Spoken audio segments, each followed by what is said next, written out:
losing it, losing it, losing it, losing it, losing it. If you got a story we don't care if it's happy or gory, so come share your losing it story. Okay, so hi everybody, and welcome to Therapy Thursday, presented by Losing It. Yep, we decided that it was perfect timing to have a little addendum to Losing It because this quarantine has been going on for a very long time and people are losing it. Yes, they are. And they could use a little help. So I have a wonderful therapist here named Heidi Haddad. Hey, Heidi. Hey. How you doing? I'm good. Thanks, Nelsie. How you doing? I'm good. Now, Heidi is a friend of mine, and she also happens to be a wonderful therapist. She's a licensed clinical social worker, and she had put out something on Twitter saying, hey, guys, my door's open if you need any help. And then she was inundated. So we thought, let's do this. Let's just put it out there, put it on the podcast, put it on the YouTube channel, and give people a chance to ask some questions and get some answers, get some help. Did I do that good? Did I get that right, Heidi? You're blurry. Oh, yeah. I'm blurry. Okay, was that a metaphor or am I actually blurry? What I was saying isn't quite clear or I'm not quite clear. Okay. Heidi. I'm sorry. Okay. So, in case you couldn't tell, this is a very serious podcast. There will be no laughter because things are serious, times are serious, and Heidi has no sense of humor. So,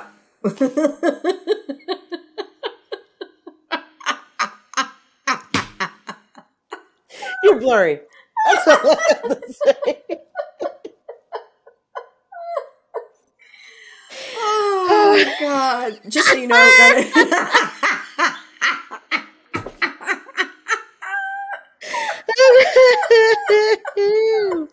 Woo. Okay.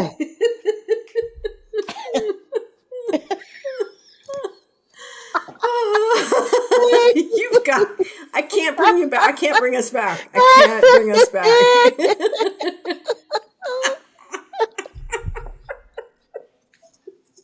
Oh, God. Oh, God. Stop it. I'm trying. I'm trying so hard to stop. Oh, God, I'm getting hot. My mic. Okay. Whew. Okay. We're back. You're still blurry. God damn it. Am I blurry? As you were talking, I was thinking, do what Ronnie said. Put your hand up. I did it, but you couldn't see me because you were laughing so hard. You need to do it again. Ronnie, am I blurry? No, it's just the internet. It'll be fine. It's not gonna look like this. It's gonna be fine. It's irrelevant. It's completely irrelevant. It doesn't matter.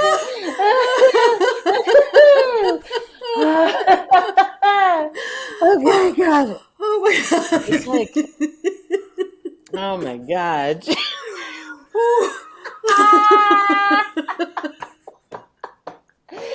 Fucking hell. Okay. All right. Really good. Need a touch up. Makeup.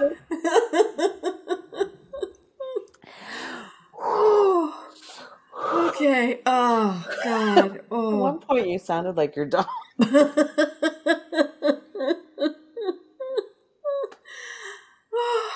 That's my ab workout for the day. I am telling you. Seriously. Oh, that was fantastic. On my face. Ooh. I don't know how to get us back. I don't know how to get us back. Oh, gosh. That sound about right. Blurry. Take it from there. Okay. Oh, so as I was saying, Yes. Heidi Haddad is a friend of mine, You have got to get it together. She is also a licensed clinical social worker. She practices in Manhattan, but in these virtual times, I believe she has clients hither and thither and yon. Is that correct? Hither and thither and yon. Yeah, okay. So I don't know if we can do this. I haven't even had coffee yet. Okay. Oh, my Lord. Okay. I'm not making eye contact. I'm just telling you that. Do the questions. The questions. Okay. So Ronnie's telling us what to do. So anyway, we're excited about doing this every week. We're going to bring you questions that could come. You can contact us through losingitcontact@gmail. You can always tweet Heidi at, you tell me what it is, Heart and, what is it? Head and Heart Therapy. Head and Heart Therapy. Yeah. So you can tweet at hashtag Head and Heart Therapy. Yes. And or just my name, actually. Or just Heidi Haddad. And you can also do comments in the on the YouTube channel. That's it, Nelsie. YouTube channel. Retrieve that word and use it. Okay. So today is our first day. I'm kind of excited about it. I'm really excited about it. And we have a few questions that Heidi got via Twitter. So do you feel like you're ready? She's ready. Yep. Excellent. Excellent. Okay. So we're going to start. Of course, I have to put the glasses on. For people who have been quarantining/isolating this entire time, suggestions on getting back to normal life /rejoining society. And this is from @bitchpoo415. So that's BICHPOO 415. So about getting back to normal after these crazy times, do you have any suggestions about that, Heidi? So I think in some respects there is, I think we will be surprised at how easily people just return habitually to the same things that they've been doing prior.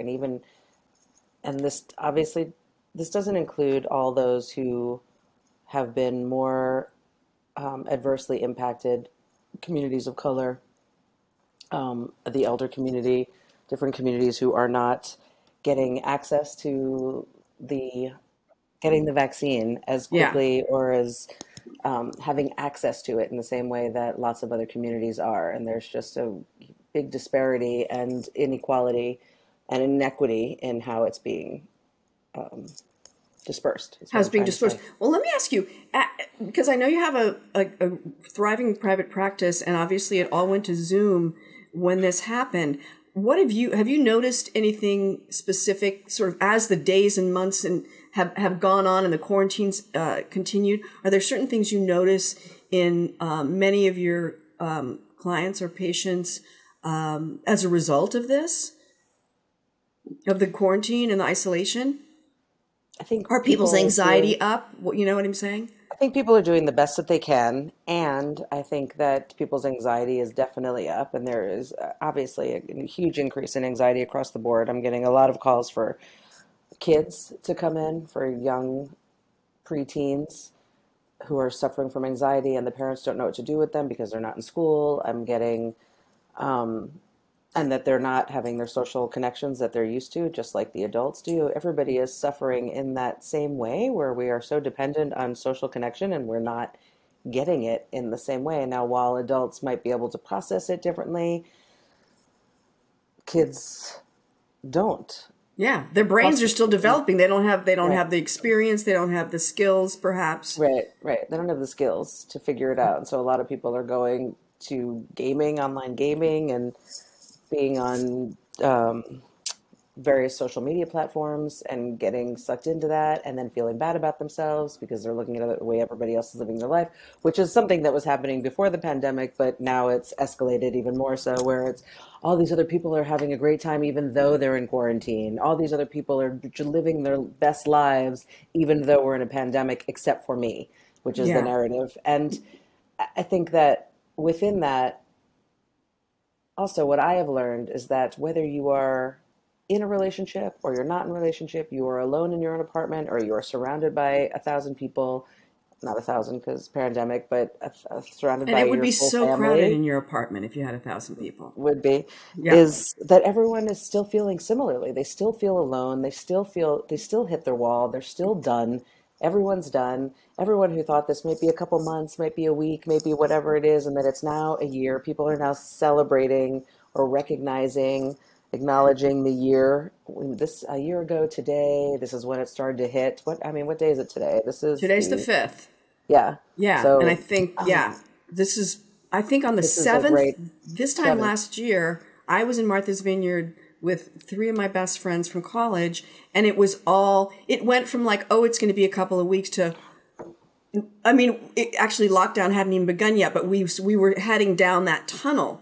And so it's been a year and everybody's hitting a certain kind of a wall, Right. but it's landing harder on teens. It's landing. I think it's landing hard on a lot of people. It's just having to navigate. I have clients who are who absolutely have the tools to figure out what they need to do, or they're learning the tools in our work together, and they have that. And at the same time, they feel like they're falling down a deep dark hole and don't know how to get out of it. And even though we can use the tools and talk about it, there's still this, when is this going to end? And when is my life going to be normal? And what is normal anyway? And so circling back to that original question, what is normal? To some extent, there will be some aspect of what we knew.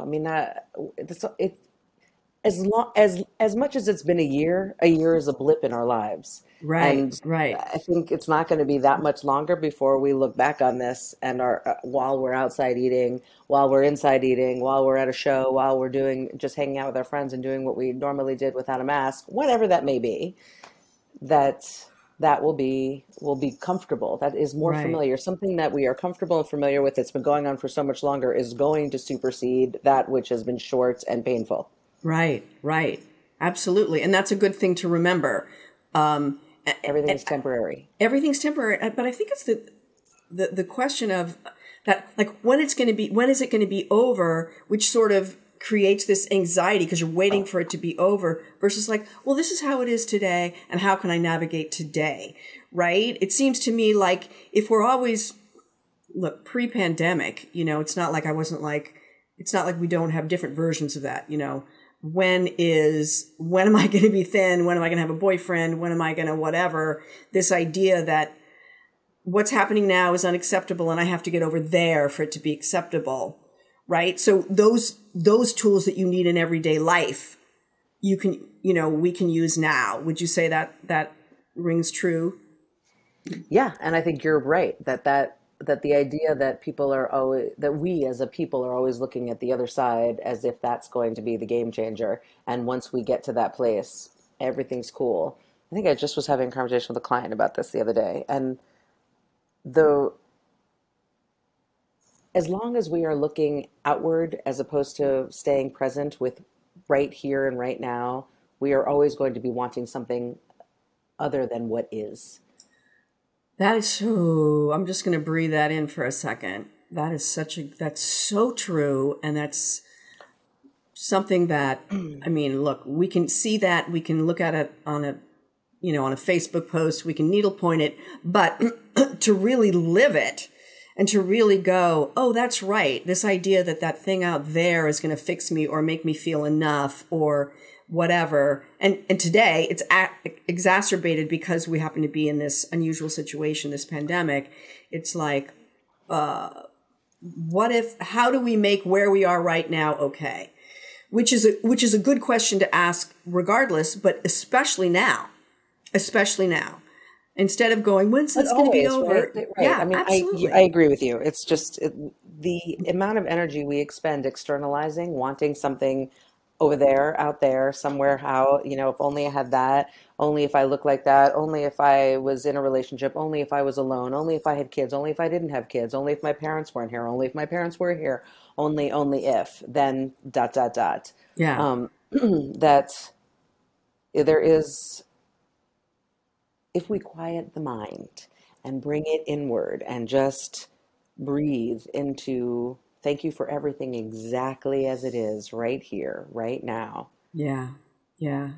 the one thing that we can 100% rely on is that everything changes. We have no control over that. Everything is temporary. Everything changes, and it's just a matter of time. It's just a matter of who knows what that time is. It could be in the next 30 seconds once I've finished the sentence, or it could be a year from now. It doesn't matter. Just it's trusting that we're doing exactly what we're supposed to be doing in the moment as it's supposed to be, and everything's going to play out. And be just If we fine. can stay in the moment and trust the process versus having this anxiety about how do I get there and I don't want to be here. How do we have that acceptance and gratitude? I love that. That's really good to remember. I had I don't know if it was Abraham. I don't know if you're familiar with Abraham, which is like law of attraction, right? So I was listening to one of those, and she was like, you know, when you wake up in the morning, what if your first thought is, I'm so grateful for my pillow. I'm so grateful for my bed. I love these blankets. And I actually do that now. Like, not always, but I'm like, damn, look at me. And I really feel like it's a different way to start your day versus like, I can't believe this fucking pandemic is still here. I can't believe that I got to get my crown fixed. I can't believe, you know, switching what you put your attention on and waking up immediately to, oh God, I got to do this. I got to do this. I got to do this, or I've got to do nothing. Should I go watch Outlander? Oh, I do have these things to do. And I feel so, and then berating yourself and flagellating yourself for not doing the things that you're doing. So to add on to the Abraham piece of just being in a state of gratitude is an expansive, energetically expansive. Being in a place of fear it's like you're looking at the world through this tiny little hole. And if you actually did that, and I just did this with my son the other day I said, look through this hole and look at, what do you see in the room? You know, and he said, I see this, that, and the other thing. And I said, okay, now open it. And now what do you see? And he was describing, and I said, you see how much more you can see when you don't just have like a little pinhole of a perspective? And he's like, yeah, he's 6. So, and very cute, by the way, extremely cute. Oh. But in that conversation, we were having a conversation about racism, and he was like, why are people racist? Why does this happen? And why are people not nice? Or why are the police not nice to people of color? And it's like, you know, this and this. Yeah. Yeah, absolutely. That is such a good point. It's so very right. If we're really myopic, wait, say that again. Because that was a very simplified explanation of racism. No, but what you're saying is if we, you know, narrow view, open view, fear, gratitude, you know, are we, you know, hate, love, you know, some things are pulling you in and making you contract, and the others are opening you up. And so I love that. That is really good. So I think what you've said, ultimately, that was a pretty big question. How are you going to get us back? Which led us to a lot of other things. You know, how are we going to get back to normal? And I do think, this is going to be a blip. We're going to look back at it, and it's not like we're not going to know how. For some, I mean, right? Yeah. And for others who have, and this is not to discount all the people that have lost someone they love. And that's a really good huge one, and dealing with the grief of that. So this isn't, I mean, it's a hugely general question, and obviously everyone is going to be impacted in their own individual way. And so this is what I'm saying includes all of that.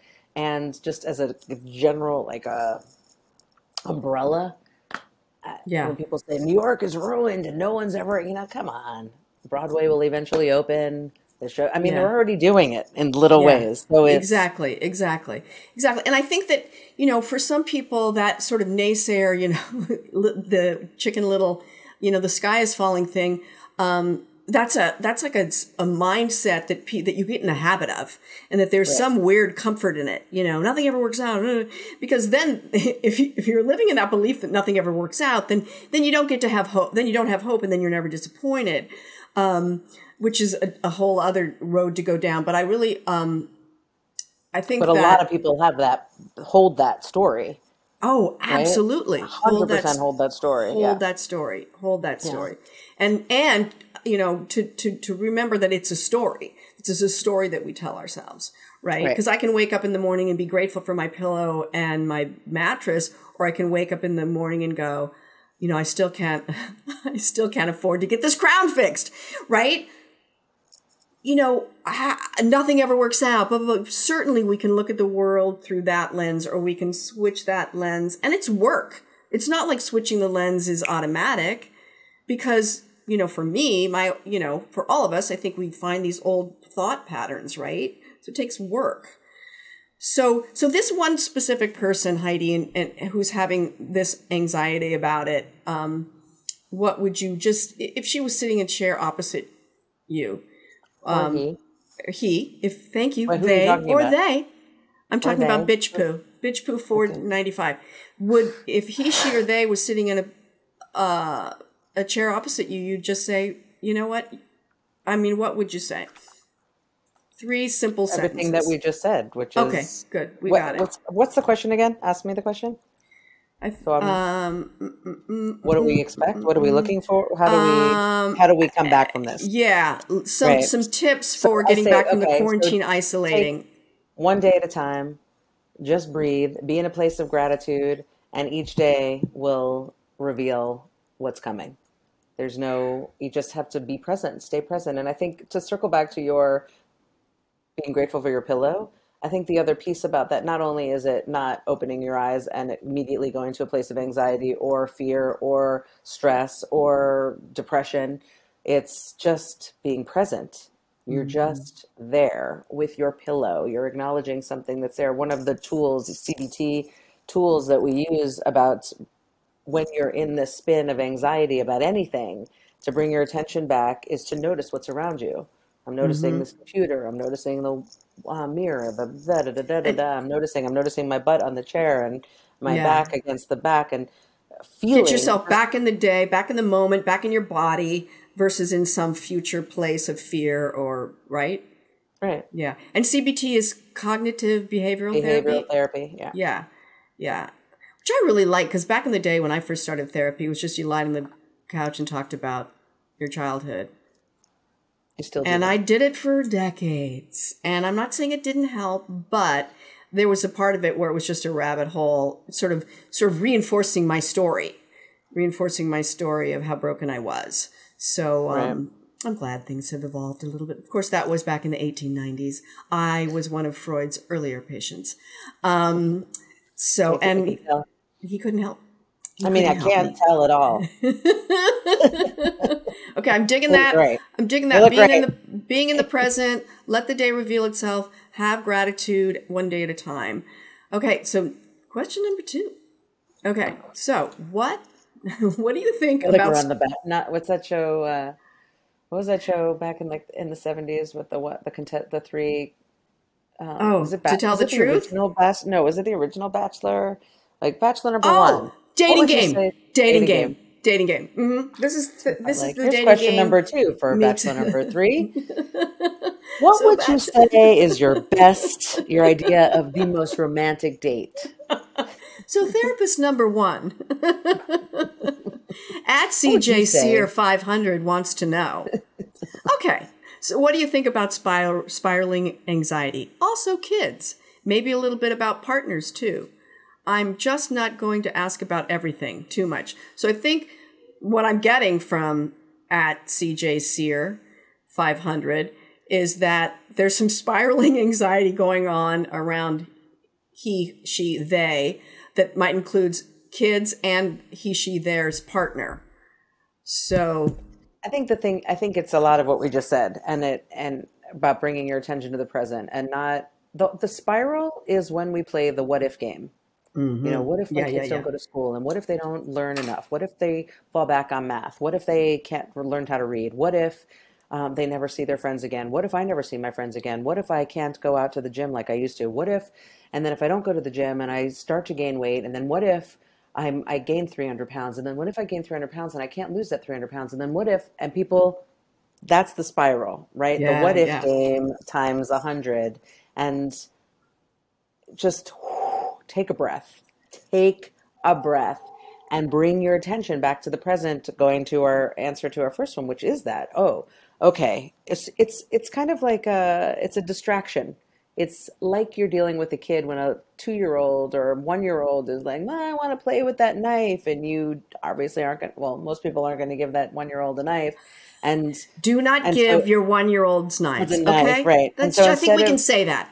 And so it's the bait and switch, right? It's like, you want this? Okay. Oh, how about, why don't you play with this? And the kid immediately is like, okay. And they don't care. It's kind of like you're tricking yourself in that same way. You're bringing your attention back to the present to say, I'm feeling my hands, I'm feeling this, I'm noticing what's happening around me, and I'm not in my head spitting out about if I just gained 300 pounds and the gym's never open again, and I'm never, and I don't know how to walk. And I'm going to die alone and 300 pounds overweight. Family leaves me because I'm 300 pounds, and I have, my brother has, and then what if I get diabetes? And then what if I end up getting cancer from that diabetes? Okay, you are now giving me anxiety. We've got to stop because in my mind, I've just lost a toe. My brother has this saying, and I don't know if he made it up, but sometimes I'll call him up weeping, and he'll say, what if nothing's wrong? And I'll go, what? What if nothing's wrong? What if what's happening with your son, your husband, your dog, your whatever is what's supposed to be happening? What if there's nothing, what if nothing's wrong? Now, I know that doesn't apply to everything, right? If you've gotten a car accident, you've just lost a leg, okay, something's wrong. But when it comes to that anxiety where you're spinning around. No, he's not, I don't disagree with him. It does even though it feels almost perverse to say that it applies to everything, it does kind of apply to everything because it is about how we are engaging with whatever's in front of us. Yeah. So whether we're in a car accident,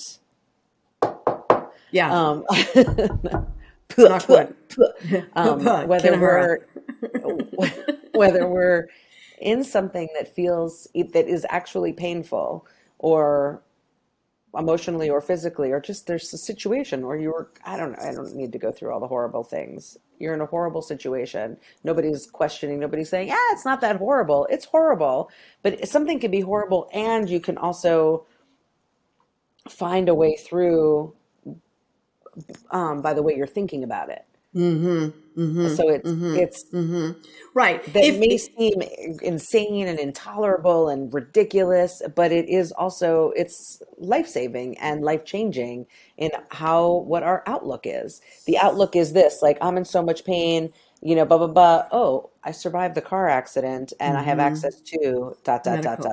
Yeah. Right? Medical care. But no, I have access to,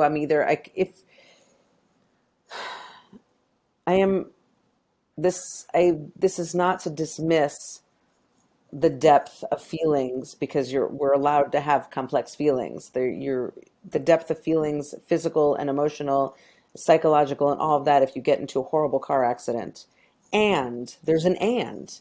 Yeah. I don't know what the and is because the and is going to be specific to that particular person. And maybe they find a connection with a person they never thought they'd meet, and maybe they tap into something inside of themselves that they never knew was there. And maybe they got a dog, that saved their life, changed their lives. I mean, whatever. Yeah. And how do you can either be in a hell and keep your hell inside your head or change the way your head's thinking about it and engage with the world in a different way. Yeah, absolutely. Absolutely. That I agree with that so much. And it's so powerful. It's so powerful.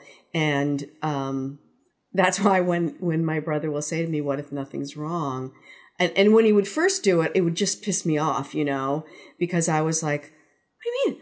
Didn't I just list all the things that are wrong? Right, you know exactly. what I mean? And then he would go, but what if that's a story you're telling yourself?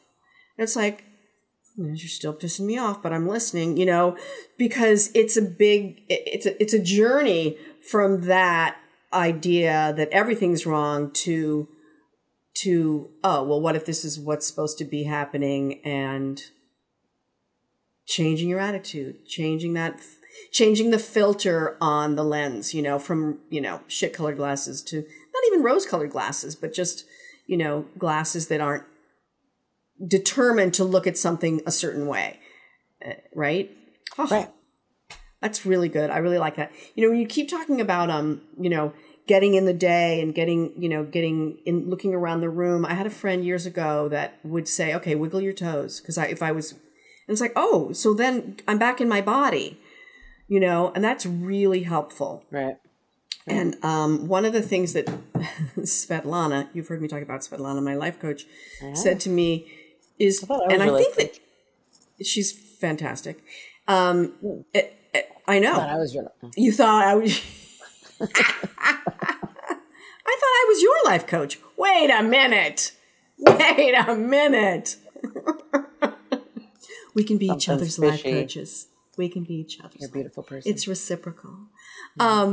But she would say, go out and stand in the backyard barefoot, get your feet in the ground, literally ground yourself, which I think that because I think it actually has some, being grounded to the earth actually does change I don't have the language because I don't understand it enough, but it can change the electricity in your body or something, the ions. Yeah, no, I think that's true. I think it does.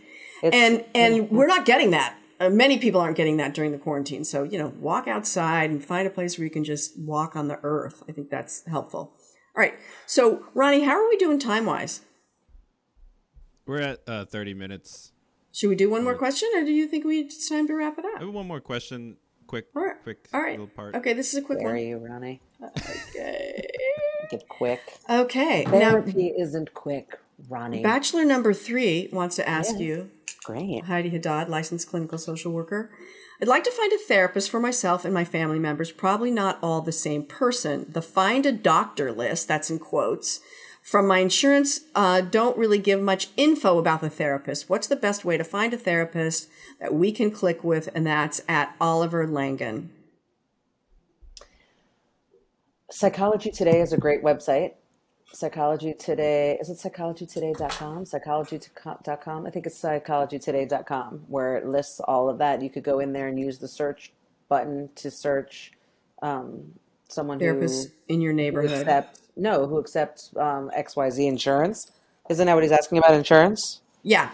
Yeah, because the find a doc on his insurance didn't have much info.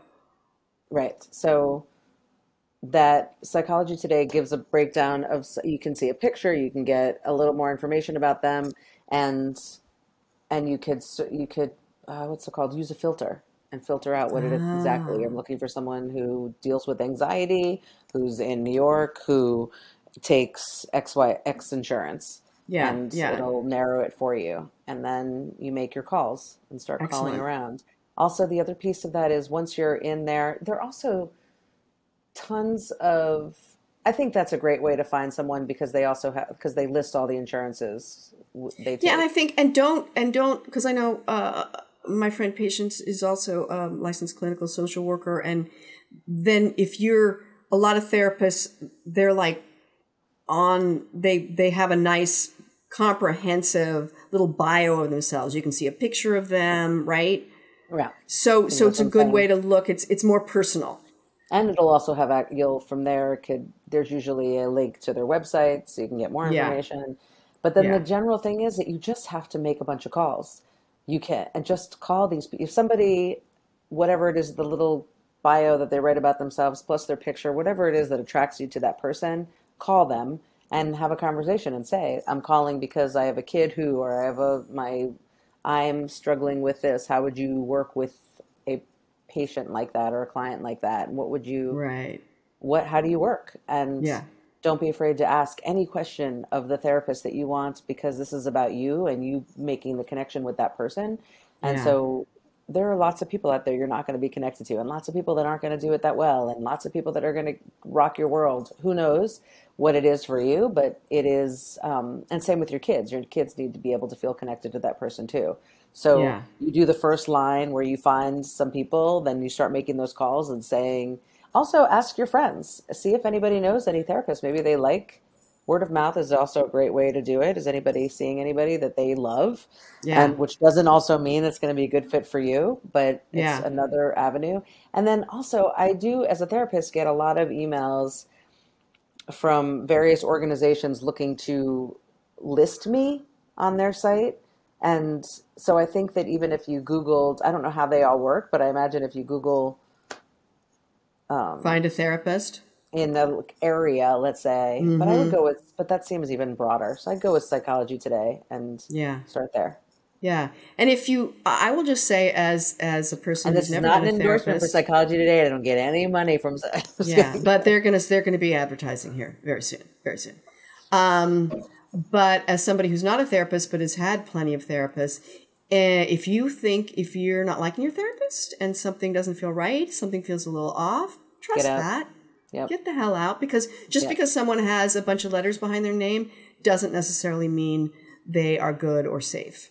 So, and good or safe in general, and good or safe for you. For you, and don't be afraid to, if something. Yeah, I double asterisk that. If you're at all in a situation where you are with your therapist and the therapist says something that doesn't make you feel good, actually, first I would say, tell the therapist, tell that person, hey, when you just said that, that didn't feel good to me because, or I didn't, however you're going to say it, but I would communicate that with them and give them an opportunity. If you like them besides that one moment, I would give them an opportunity to clean it up or to solve or fix or heal that moment. So you don't just bail out, but give them a moment to have that conversation. Yeah. If they don't show up for that conversation in a way that feels good and safe to you, peace. Peace out. Peace out, bro. I have to tell this story because it's a good one. When I was 18 or 19, I was looking for a therapist, and I found my way to this female therapist through, ironically, a therapy friend of my father's, and it was a colleague of his, and I went in, 19, depressed, talking about something. I don't even remember what I was talking. First interview with her, and she says something about, she's asking me a question about my father, and I said, fuck my father. And she said, oh, so you want to fuck your father? 10 minutes into an interview, first session, 19. I was like, here's the amazing thing. I said, well, whether I want to fuck my father or not, I don't really think that is something that we should be talking about today. Or that was the right thing for you to say to me. Good for you. Walked out, never saw her again. So that's why I said that little disclaimer, because there's some cuckoo people out there. Yeah, but that's also good for you, Nelsie, because most people don't walk out. Isn't that amazing? They sit in the discomfort of it because I think that the therapist in some ways is in a position of power. It's just like a doctor or something where you think they know what they're talking about, and you think that they know what they're doing. Which, I mean, in some cases, and plenty of people become therapists or teachers or doctors or put themselves in positions of power for all the right reasons. But there are also people out there that maybe have skewed. But it's still. I mean, we're all just still human. So some of us do. Just show up differently than other people, and just when something doesn't feel right, listen to your gut. And listen to your gut. That's always, so good. In every situation. So I think we did it. I think boom. Drop the mic. Therapy Thursday with. No, you didn't. Heidi. Oh no, you didn't. With Heidi Haddad. You're so 1990. I am so 1980, right? And at times I'm 1970, so don't even start. I could go 1960 on you. You know what I mean? I could just start doing the twist. Do it. Yeah. Do it. Do the jerk. Oh boy. So how about the fact that I have a Buddha coming straight out of the top of my head? Well, I think that's good. I don't think that's by chance that you have a Buddha coming straight out of your head. So so we're going to be doing this once a week. Therapy Thursday. Thursdays with Heidi, and I'm really excited about it. If you have questions, you can reach her on Twitter at Headheart Therapy. Heidi L. Haddad. Heidi L. Haddad. Okay, thank you. That's the voice of I God. know, it's like God's voice is coming in. Heidi L. Haddad. And you can Thanks also reach Ronnie. us and ask us questions at losingitcontact@gmail.com. Follow us on Instagram and Twitter. Watch our YouTube channel if you're not already. For goodness sake, what's wrong with you? And I'm so glad you guys came. Did you have fun, Heidi? Yes, I did. Thanks, Nelsie. Yeah, thank you so much. That was really good. And we're here for you guys. All right? Have a good week. Safe. Stay safe, be kind to yourself and others. Bye. Losing it, losing it, losing it, losing it, losing it, losing it. Very good. Losing it. You came and you listened to the story. I hope so much that it didn't make you sorry, and I hope so much that you'll come back again. Losing It, hosted by Nelsie Spencer. Produced by me, Ronnie Whaley. Theme song by Hunter Williams. Follow us online on YouTube, Instagram, Facebook, Twitter, and all podcasting platforms at Losing It Podcast. Viewers can email Nelsie with questions or comments about life, writing, comedy, or even your own Losing It story for a chance to be on the Losing It Podcast at losingitcontact@gmail.com. For everything Nelsie and everything Losing It, visit us at nelsiespencer.com.